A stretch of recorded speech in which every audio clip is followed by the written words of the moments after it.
नमस्कार विद्यार्थी मित्र, मी प्राध्यापक डॉक्टर गजानन शेंडगे। आज या व्हिडिओ लेक्चरमध्ये आपण विम्याची व्याख्या आणि विम्याचा अर्थ हा भाग पाहणार आहोत। मित्रहो, मनुष्याच्या आयुष्यामध्ये येणाऱ्या संकटांची असलेली अनिश्चितता, कोणतं संकट कधी कोणत्या मार्गाने येईल हे आपल्याला सांगता येत नाही। या दृष्टीने विमा हा अतिशय महत्त्वाचा असतो। मित्रहो, निसर्गाने मानवाला दिलेली एक महत्त्वाची देणगी म्हणजे स्वतःच्या संरक्षणाची घेतली जाणारी काळजी। ती जशी माणसाला दिलेली आहे तशीच ती प्राण्यांना सुद्धा दिलेली आहे। मुळामध्ये मनुष्य हा समाजशील प्राणी आहे। मनुष्य समाजामध्ये राहतो। मनुष्य हा समाजशील प्राणी आहे। मनुष्य समाजशील प्राणी असल्यामुळे आपल्याला या मनुष्याचा म्हणजेच मानवाचा एकंदरीत एक महत्त्वाचा दृष्टिकोन लक्षात येतो, तो म्हणजे स्वतःचं रक्षण करणे, स्वतःची काळजी घेणे।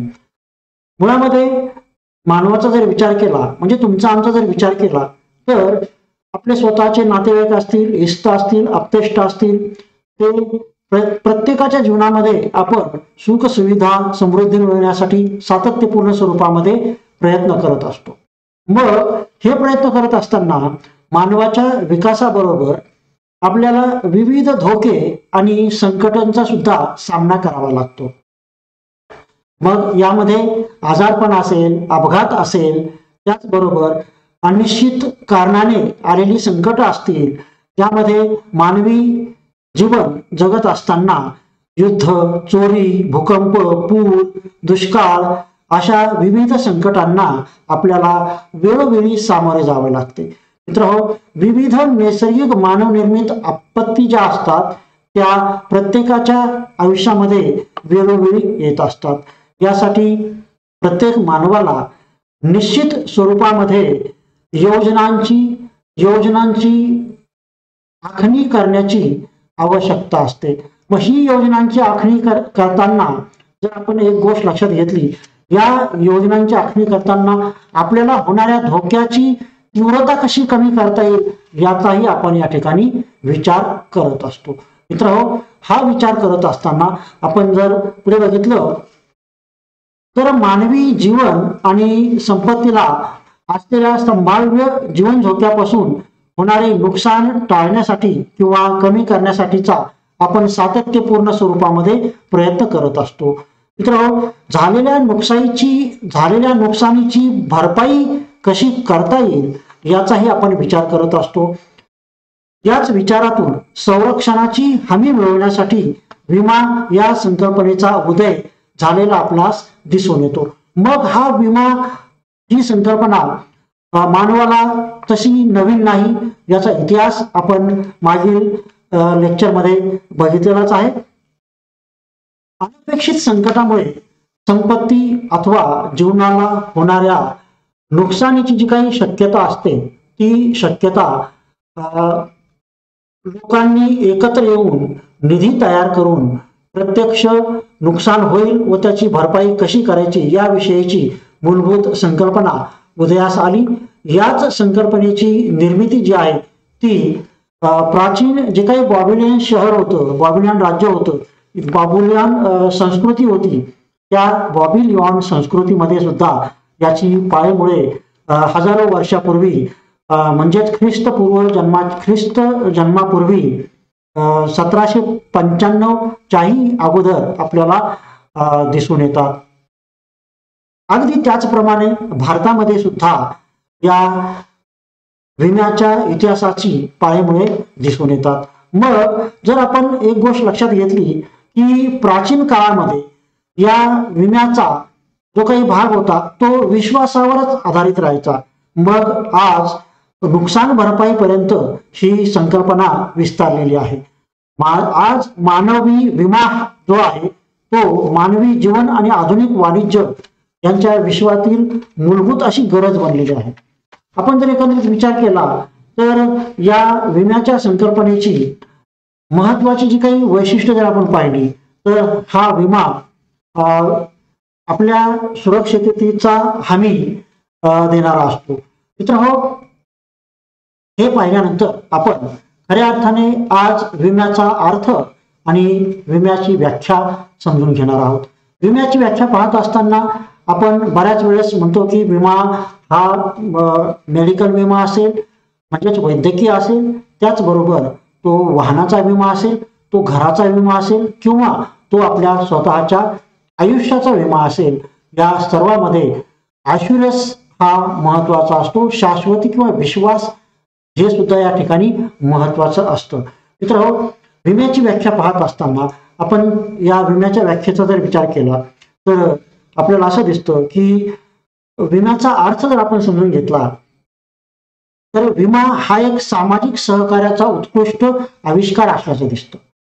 मानवी जीवनातील धोके आपण टाळू शकत नाही, परंतु धोक्यामुळे होणारे नुकसान कमीत कमी राखण्याची व हानीच्या म्हणजे नुकसानीच्या भरपाईची व्यवस्था करता येईल. ही व्यवस्था म्हणजेच विमा होय. मित्रांनो, लोकांच्या परस्पर सहकार्यातून विमा ही नुकसान भरपाईची हमी देणारी संकल्पना जगासमोर आलेली आहे.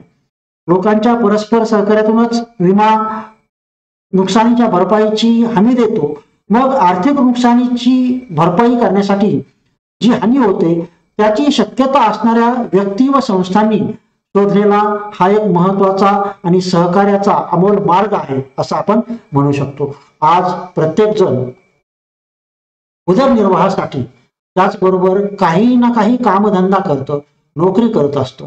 मग व्यापार, उद्योग, वाणिज्य, त्याचबरोबर व्यवसाय म्हणजेच रोजगारक्षम आणि उत्पन्नाचे सोर्स आपण सर्व मिळवू इच्छितो, ज्यामध्ये कंपनीला अनेक प्रकारच्या बाबी पाहाव्या लागतात. मनुष्याची जी काही संपत्ती आहे त्या संपत्तीला अनेक प्रकारच्या वाटा असतात असं आपण नेहमी म्हणत असतो. परंतु यामध्ये व्यक्ती आणि संपत्तीला अनपेक्षित संकटामुळे केव्हा काय होईल याचा अंदाज आपल्याला लावता येत नसतो.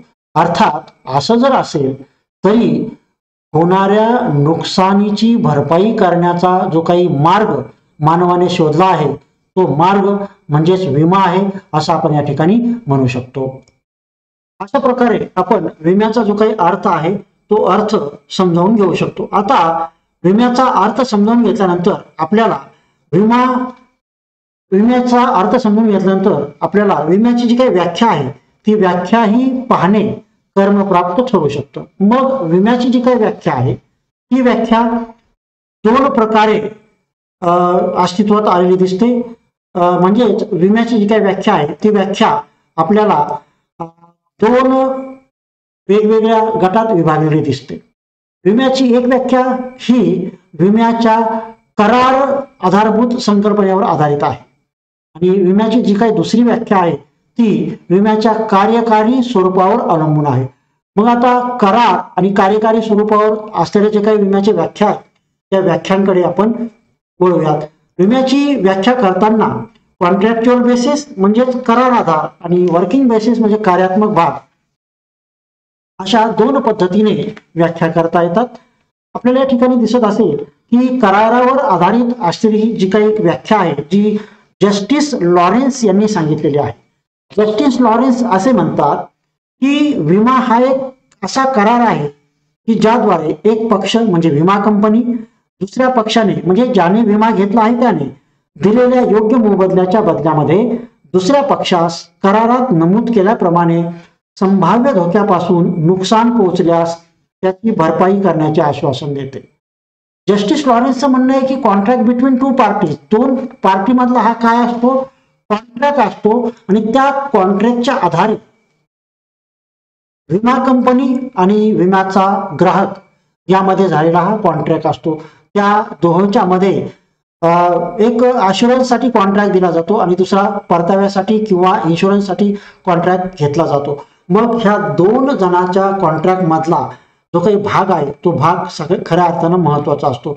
मग कॉन्ट्रॅक्ट करताना त्याचे नियम असतील, त्या नियमाच्या आधारावरून त्यांना ॲश्युरिटी दिली जाते. ती ॲश्युरिटी विमा कंपनी देते आणि ती ॲश्युरिटी विमा कंपनीने एकदा दिली तर त्या होणाऱ्या नुकसानीसाठी प्रत्यक्षपणे ती विमा कंपनी ही जबाबदार असते असं आपण या ठिकाणी म्हणू शकतो. मग यामध्ये काय काय असतं, तर यामध्ये दुसऱ्या पक्षाला करारामध्ये जे काही नमूद केलेलं आहे, त्या कॉन्ट्रॅक्टमध्ये जे काही लिहिलेलं आहे ते लिहिल्याप्रमाणे कंपनी त्याला नुकसान भरपाईची काय देत असते, हमी देत असते किंवा आश्वासन देत असते. आता पुढची जी काही व्याख्या आहे ती व्याख्या आहे W.A. डिन्सडेल यांची. W.A. डिन्सडेल यांनी हे जे काही एलिमेंट्स ऑफ इन्शुरन्स हे त्यांचं पुस्तक लिहिलं, त्या पुस्तकामध्ये ही व्याख्या सांगितलेली आहे. ते असं म्हणतात की विमा ही एक योजना आहे, तिच्याद्वारे विमेदार म्हणजेच विमा घेणारा संभाव्य धोक्यापासून होणाऱ्या नुकसानीची विशिष्ट प्रमाणातील नुकसान भरपाई करण्याची जबाबदारी योग्य मोबदल्यामध्ये विमा कंपनीवर सोपवतो. डिन्सडेल यांनी एका स्पष्ट शब्दात याची व्याख्या केलेली आहे की device or plan for transfer the risk. आपल्याला धोका हस्तांतरित करायचा असतो. मग धोका हस्तांतरित करत असताना जर एखाद्या कंपनीबाबत आपल्याला शाश्वती असेल की अमुक विमा कंपनी आहे, ती विमा कंपनी माझ्या आयु विमा किंवा वाहनाचा विमा किंवा आरोग्य विमा कुठलाही विमा असेल, त्या विम्याबाबत ती कंपनी जर सकारात्मक असेल तरच विमेदार त्या विमा कंपनीकडे आपल्या सर्व नुकसानीची भरपाई करण्याचे दायित्व एका मिनिमम रकमेचा प्रीमियम भरून देऊ शकतो. आता हे होत असताना विश्वास फार महत्वाचा आहे. विम्याचा प्रकार हा सर्वप्रथम विश्वासावर चालत होता. आजही तो विश्वासावरच चालतो, कारण की ॲश्युरन्स देणे हे त्या कंपनीला आणि त्या ॲश्युरन्स घेणाऱ्याला, ज्यानं ते इन्शुरन्स पॉलिसी घेतली त्याला दोघांसाठी सुद्धा महत्वाचा असतो. व हे होत असताना आपल्याला हा एक प्लॅन आहे किंवा हे एक डिव्हाइस आहे जे धोक्याचं हस्तांतरण करण्यासाठी वापरलं जातो असं W.A. डिन्सडेल यांनी म्हटलेलं आहे. मग त्यानंतर जी काही व्याख्या आहे ती व्याख्या आहे प्रोफेसर ॲलन मियर्सन यांची. प्रोफेसर ॲलन मियर्सन असं म्हणतात की विमा ही एक अशी व्यवस्था आहे ज्याच्या साह्याने आपण वेगवेगळ्या पद्धतीने आर्थिक जोखमीतून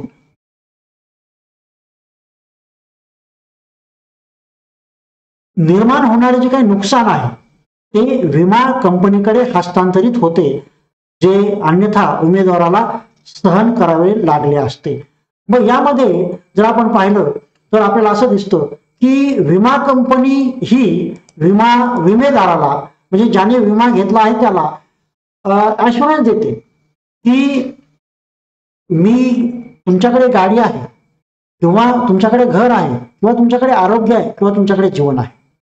या 4 ते 5 गोष्टीचा विमा काढणं हा आजच्या काळामध्ये क्रमप्राप्त झालेला आहे. मग कंपनी ॲश्युरन्स देते, तुम्ही इतका प्रीमियम भरा, ह्या प्रीमियमच्या बदल्यात तुमच्या जीवाला, तुमच्या गाडीला, तुमच्या आरोग्याला, तुमच्या कुटुंबाला, तुमच्या घराला जर काही झालं तर त्याची त्या प्रमाणात भरपाई देण्याची जिम्मेदारी कोणाची असेल, ही त्या कंपनीची असेल. मग हे मियर्सन असं म्हणतात की ही एक व्यवस्था आहे, इट इज अ सिस्टम. कशासाठीची व्यवस्था आहे? ज्याच्या साहाय्याने आर्थिक जोखमीतून निर्माण होणारे नुकसान, आर्थिक म्हणजे इकॉनॉमिकल रिस्क मधून जे काही लॉसेस आपल्याला भोगावे लागतात ते लॉसेस कंपनीकडे हस्तांतरित होतात. जर ते लॉसेस कंपनीकडे हस्तांतरित होऊ द्यायचे नसतील तर ते लॉसेस कोणाला सहन करावे लागतील? ते लॉसेस विमेदाराला किंवा पॉलिसी होल्डरला सहन करावे लागतील असं मियर्सन यांचं म्हणणं आहे. ही व्याख्या पाहिल्यानंतर आपण पुढची जी काही व्याख्या आहे ती व्याख्या या इन्शुरन्सच्या व्याख्येचा दुसरा जो काही प्रकार आहे तो म्हणजे वर्किंग बेसिस म्हणजेच कार्यात्मक स्वरूपातील व्याख्या. त्या दृष्टीने ही व्याख्या पाहणार आहोत. कार्यात्मक स्वरूपाच्या व्याख्येमध्ये ज्यांनी पहिली व्याख्या मांडली ते रॉकफेल यांचं म्हणणं काय? तर रॉकफेल यांचं म्हणणं होतं की विमा हे हानीचे म्हणजे नुकसानीचे वाटप करण्याचे साधन आहे. यामध्ये काही लोकांची झालेली हानी अनेक लोकांमध्ये वाटली जाते. मित्रांनो, इन्शुरन्स कंपनी ही काही आपल्याला स्वतःच्या खिशातून पैसा देत नाही. ही गोष्ट सगळ्यात अगोदर आपण क्लिअर करून घ्यावी. विमा कंपनीचे असंख्य ग्राहक असतात. कार इन्शुरन्स घेणारे असंख्य असतात, मेडिकल इन्शुरन्स घेणारे असंख्य असतात. त्याचबरोबर कुटुंब जे काही विमा आहे, फॅमिली इन्शुरन्स घेणारे वेगवेगळे अनेक जण अनेक इन्शुरन्स घेणार असतात. मग जर 158 कोटीच्या देशामध्ये 4 प्रकारचे इन्शुरन्स घेणारे 158 कोटी आहेत, ते 158 कोटी समजा आपण आयुर्विम्याच्या विम्याच्या बाबतीमध्ये किंवा मेडिकल इन्शुरन्सच्या बाबतीमध्ये जर विचार केला, समजा 10 लाख लोकांनी मेडिकल इन्शुरन्स पॉलिसी घेतलेली आहे, 20,000 रुपये प्रीमियम आहे एका वर्षाचा, तर 10 लाख लोक दरवर्षी बिमार पडतील का? हो, तर असं होत नाही. मिनिमम टेंटेटिव्ह बिमार पडण्याचा सुद्धा पर्सेंटेज आहे. कधीच 100% त्याची जी काही पॉलिसी होल्डर असतात ते बिमार पडत नाही, ते आजारी पडत नाही, त्यांच्या आरोग्याला धोका नसतो. त्यातले क्वचितच लोक ज्यांची फिजिकल फिटनेस कमी होते, ज्यांची फिजिकल फिटनेस म्हणजे शरीर प्रकृती ही कमकुवत असते किंवा अचानक खालवते, तेच आजारी पडण्याचं लक्षण आहे. मग हेच लोक 100 लोक, 1000 लोक, 10 लाखापैकी 1000 लोक किंवा 2000 किंवा 10,000 लोक त्याच्याकडे क्लेम करतात. मग या 10 लाख गुणिले 20,000 ती रक्कम बघा आणि ह्या 1000 लोकांना येणारा जो काही खर्च बघा. अशा पद्धतीने ही कंपनी त्या विमा धारकाचा काय करते, प्रीमियम मधून त्यांच्याकडे संचयित झालेल्या रकमेमधून कंपनी त्यांना काय देते, त्याचा खर्च देते किंवा त्याचा परतावा देते. मग या रॉक यांच्या मते, रॉक काय म्हणतात की ही एक अशी व्यवस्था असते ज्याच्या साह्याने आर्थिक जोखमीतून ही एक विमा हे एक हानीचे म्हणजेच त्या नुकसानीचे वाटप करण्याचं एक साधन आहे. नुकसानीचं वाटप म्हणजे काय? समजा मला मेडिकल इन्शुरन्स पॉलिसी मी काढलेली आहे. मी त्या मेडिकल इन्शुरन्स पॉलिसी काढल्यानंतर 10 लाख लोकांनी ती मेडिकल इन्शुरन्स पॉलिसी काढलेली असते आणि मला अचानक माझी तब्येत बिघडते, मला हॉस्पिटलाइज करावं लागतं. मग तो जो पैसा कंपनीकडे जमा केलेला असतो, तो पैसा अनेक लोकांनी जमा केलेला असतो.